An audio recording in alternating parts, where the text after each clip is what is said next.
একের পর এক অপতথ্য ছড়িয়ে যাচ্ছে খুনি হাসিনার ছেলে জয়।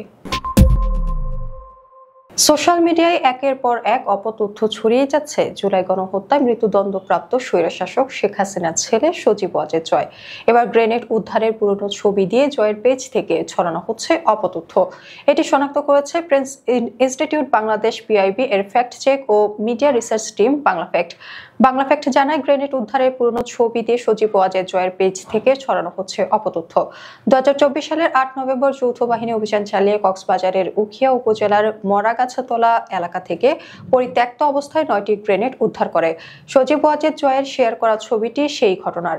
বাংলা ফ্যাক্ট অনুসন্ধান টিম জানায়, 29 নভেম্বর শনিবার রাতে রাজধানীর ডেমরার সারুলিয়া এলাকায় গরুর হাটের পাশে ঝোপ থেকে পরিত্যক্ত অবস্থায় 4টি গ্রেনেড উদ্ধার করে র্যাব 10।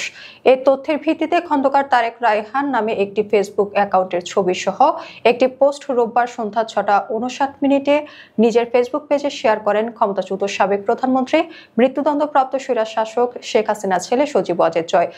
পোস্ট শেয়ার করে জয় লিখেছেন, ইউনূস সরকারের শাসনামলে বাংলাদেশের সন্ত্রাসীদের কাছ থেকে পাকিস্তান নির্মিত গ্রেনেড উদ্ধার। বাংলা ফ্যাক্টের যাচাইয়ে দেখা গেছে, জয়ের পোস্টের ক্যাপশনের দাবি সত্য নয় এবং খন্দকার তারেক রায়হান নামে ফেসবুক অ্যাকাউন্ট থেকে জয়ের শেয়ার করা ছবিটি গতকাল ডেমরার সারুলিয়া থেকে পরিত্যক্ত অবস্থায় 4টি গ্রেনেড উদ্ধারের নয়। গত বছরের 8 নভেম্বর যৌথ বাহিনী অভিযান চালিয়ে কক্সবাজারের উখিয়া উপজেলার মরাগাছাতলা এলাকা থেকে 9টি গ্রেনেড পরিত্যক্ত অবস্থায় উদ্ধার করে। ছবিটি সেই ঘটনার। গত বছর থেকে ভারতীয় গণমাধ্যম এবং ভারত থেকে পরিচালিত বিভিন্ন সামাজিক যোগাযোগ মাধ্যম পাশাপাশি দেশীয় বিভিন্ন ফেসবুক অ্যাকাউন্ট থেকে বাংলাদেশকে ছড়িয়ে অন্তর্বর্তীকালীন সরকার 24-এর আন্দোলনে অংশ নেওয়া দল ও সংগঠনের বিরুদ্ধে গুজব, ভুয়া তথ্য প্রচারের হার বৃদ্ধি পেয়েছে বলে প্রমাণ পেয়েছে ফ্যাক্ট চেকিং প্রতিষ্ঠানগুলো।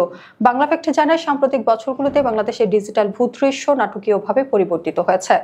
একদিকে সামাজিক যোগাযোগ মাধ্যমগুলো যেমন ভুয়া তথ্য, গুজব ও বিভ্রান্তকর কন্টেন্ট ছড়ানোর এক উর্বর ক্ষেত্র হয়ে উঠেছে, অন্যদিকে দেশি বিদেশি অনলাইন কন্টেন্ট ক্রিয়েটরদের দ্বারা তৈরি করা সাজানো ভিডিও, ছোট নাটিকা বা চিত্রনাট্যের অংশ বিশেষকে বাস্তব ঘটনা দাবি করে উদ্দেশ্যমূলকভাবে সেগুলোকে ছড়িয়ে দেওয়া হচ্ছে। Bangla fact, press institute Bangladesh পিআইবির fact check, media research and analysis team যারা নিয়মিত ভুল ও বিভ্রান্তকর তথ্য যাচাই করে সত্য তুলে ধরে এবং গণমাধ্যম ও সংবাদ নিয়ে গবেষণা করে। ইন্টারনেটে ছড়িয়ে পড়া শত শত ভুল তথ্য শনাক্ত করেছে বাংলাদেশের ফ্যাক্ট চেকিং প্রতিষ্ঠান বাংলা ফ্যাক্ট। বাংলাদেশে চলমান গুজব, ভুয়া খবর ও অপতথ্য প্রতিরোধ করে জনগণের কাছে সঠিক তথ্য পৌঁছে দেওয়াই দায়িত্ব পালন করছে বাংলা ফ্যাক্ট।